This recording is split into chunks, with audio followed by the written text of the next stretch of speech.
सबसे बड़े इम्तिहान का दिन है आज। योगी आदित्यनाथ वर्सेस अखिलेश यादव, ऐसी लड़ाई जिसकी चर्चा घरों में, दुकानों पर, दफ्तरों में, हर जगह हो रही है। और गरमा दिया है अखिलेश यादव ने ईवीएम का पूरा मामला उठाकर एग्जिट पोल के बाद और नतीजों के पहले। अभिषेक,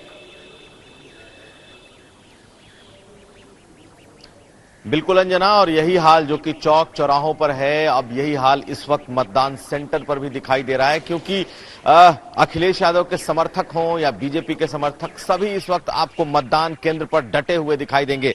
निश्चित तौर पर यह चुनाव अखिलेश यादव के लिए बहुत बड़ा लिटमस टेस्ट है, और अखिलेश यादव ने जिस तरीके से पूरे चुनाव को लड़ा है, और उसके बाद आखिरी वक्त में जो ये लड़ाई है ये मतदान केंद्रों तक जा पहुंची। आप देखेंगे पिछले 24 घंटे से, 36 घंटे से जो समर्थक हैं लगातार डटे हुए हैं सभी 75 मतदान केंद्रों पर। यह भी अपने आप में अनूठा है। जिस तरीके से वाराणसी, जिस तरीके से बरेली में मतपत्र हो या फिर मतपेटियों को लेकर बवाल मचा, और जिस तरीके से अखिलेश यादव ने आरोप लगाए हैं, उसके बाद से तमाम नजरें इसी बात पर टिकी हैं जना कि आज किस तरीके से मतदान हो रहा, मतगणना हो रही है और मतगणना केंद्र पर किस तरीके के माहौल हैं। लेकिन निश्चित तौर पर सीधी लड़ाई अखिलेश यादव और योगी आदित्यनाथ, या यूं कहें बीजेपी और समाजवादी पार्टी के बीच है। और जैसे ही 2 घंटे के बाद जैसे ही काउंटिंग शुरू होगी, सबकी नजरें हैं सुबह की सीधी लड़ाई में जीत किसकी होगी, नींद बड़ी मुश्किल से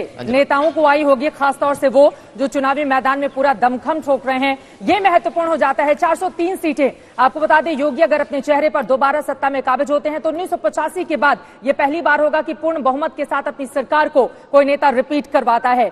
एक तरफ मोदी का चेहरा, दूसरी तरफ योगी आदित्यनाथ का नाम। इन सबके अलावा इतर अखिलेश यादव की ओर से बार बार दावा यही किया जा रहा है कि सरकार में तो वही आएंगे। इसी वजह से रात भर ईवीएम की निगरानी चलती रही। सीधे रुक कर लेते हैं पंजाब। 117 सीटें हैं। चंडीगढ़ से सत्येंद्र चौहान हमारे साथ जुड़े हुए हैं। सत्येंद्र, सुबह सुबह चरणजीत सिंह चन्नी मुख्यमंत्री पहुंच गए गुरुद्वारा मत्था टेकने के लिए, प्रार्थना करने के लिए, जीत की कामना करने के लिए।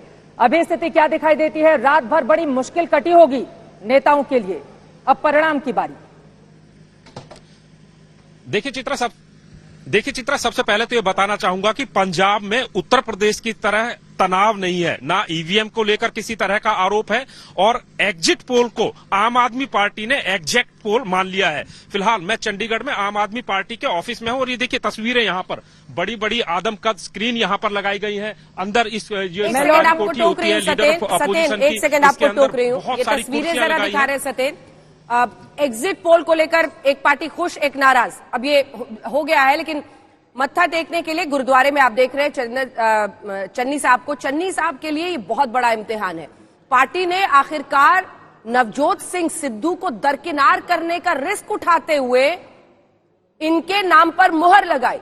मुख्यमंत्री का चेहरा वो बने एक बार फिर से मुख्यमंत्री बनने के बाद, क्योंकि जिस तरह से नवजोत सिंह सिद्धू लगातार दिल्ली के दौरे कर रहे थे, ये माना जा रहा था कि कहीं मुश्किल के ये बादल ना चन्नी के भविष्य को लेकर हो जाए। मुख्यमंत्री की दावेदारी नवजोत सिंह सिद्धू की है, इसमें कोई भी दो राय नहीं।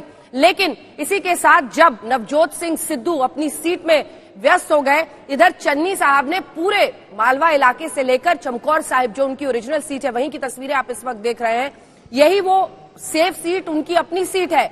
लेकिन वो मालवा में भी जाकर इस बार लड़े। सत्येंद्र, गुरुद्वारा आज पहुंचे हैं, मालवा में भी जाकर लड़े, उनकी कोशिश थी। और एग्जिट पोल दिखा रहे हैं कि मालवा ही आम आदमी पार्टी ने लूट लिया है। देखिए, आपने सबसे पहले बात कही थी इम्तिहान की, तो इम्तिहान सिर्फ चन्नी का नहीं है, ये इम्तिहान नवजोत सिंह सिद्धू का भी है। ये इम्तिहान देश के सबसे वयोवृद्ध नेता प्रकाश सिंह बादल का भी है। ये इम्तिहान कैप्टन अमरिंदर सिंह का भी है, हो सकता है कैप्टन साहब की भी है आखिरी पारी हो राजनीतिक तौर पर। तो बहुत सारे नेताओं का सिद्धू साहब कहाँ है? इस पूरे चुनाव में दांव पर लगी है। भगवंत मान को सिद्धू साहब देखिए अभी हम तस्वीर, सिद्धू साहब चंडीगढ़ में मौजूद हैं। कल शाम को उन्होंने बाकायदा अजय माकन और कांग्रेस के बड़े नेताओं के साथ मीटिंग की है, जिसमें चन्नी भी मौजूद थे। और देखिए, तो ये बड़ी दिलचस्प बात है कि मुख्यमंत्री के होते हुए सीएलपी की मीटिंग शाम 5 बजे नवजोत सिंह सिद्धू ने बुलाई है। सीएलपी की मीटिंग बुलाने का अधिकार सदन के नेता को होता है, यानी कि मुख्यमंत्री को होता है, विधायक दल के नेता को होता है। लेकिन नवजोत सिंह सिद्धू ने आज शाम 5 बजे पार्टी कार्यालय में विधायक दल की मीटिंग बुलाई आई है। इसका मतलब एक तो मतलब ये निकलता है कि उन्होंने ये मान लिया है कि कांग्रेस पार्टी की सरकार नहीं आ रही है, और सरकार नहीं आ रही है तो दोपहर तक चरणजीत सिंह चन्नी इस्तीफा दे देंगे, और जब चरणजीत सिंह इस्तीफा दे देंगे तो उसके बाद कांग्रेस की बागडोर, पार्टी की बागडोर नवजोत सिंह सिद्धू के हाथ में आ जाएगी। इसीलिए शाम 5 बजे विधायक दल की मीटिंग बुलाई गई है। तो दूसरी तरफ पार्टी दफ्तर में लड्डू आ गया है, खेमे में क्या लड्डू आ गया है। और ये देखिए बड़ी बड़ी स्क्रीन यहां पर लगानी शुरू कर दी है, लाइव टेलीकास्ट होगा। और ये भी मैं बताना चाहूंगा कि अरविंद केजरीवाल दिल्ली में मौजूद है, लेकिन जैसे ही नतीजे आएंगे सबसे पहले अरविंद केजरीवाल इसी वीडियो कॉन्फ्रेंसिंग के माध्यम से भगवंत मान से रूबरू होंगे। भगवंत मान के बाद अरविंद केजरीवाल सीधे राघव चड्ढा यहां पर चंडीगढ़ के कार्यालय में मौजूद होंगे, उनसे वीडियो कॉन्फ्रेंसिंग के जरिए संपर्क साधेंगे, कार्यकर्ताओं से मिलेंगे। और ये देखिए एक और खबर मैं यहां पर आपको बताए देता हूं। देर रात भगवंत मान की सुरक्षा व्यवस्था पंजाब सरकार की तरफ से बढ़ा दी गई है। तो कुल मिलाकर जिस तरीके से एग्जिट पोल आ रहे हैं, जिस तरीके से नतीजों की उम्मीद जताई जा रही है, उन नतीजों पर अमल होना शुरू हो गया है। और भगवंत मान ने भी अपने तमाम नेताओं के साथ मिलकर एक तरीके से अपनी कैबिनेट विस्तार की भी तैयारियां शुरू कर दी है। तो और आम आदमी पार्टी के खेमे से खबर ये आ रही है कि वीडियो का भी इंतजार है जब वो सामने आकर किस तरह का बॉडी लैंग्वेज दिखाते हैं। फिलहाल आप चरणजीत सिंह चन्नी मुख्यमंत्री को देख रहे थे। 16वें मुख्यमंत्री, 59 साल उनकी उम्र, लेकिन क्या एक बार फिर से कांग्रेस की सरकार बनवा पाएंगे? हालांकि आखिरी ओवरों में ही उनको खेलने का मौका मिला। ऐसे में कितनी बड़ी कामयाबी हासिल कर पाती है जब आम आदमी पार्टी लगातार मजबूती से पंजाब में टिकी हुई है, इस पर हमारी नजर बनी रहेगी।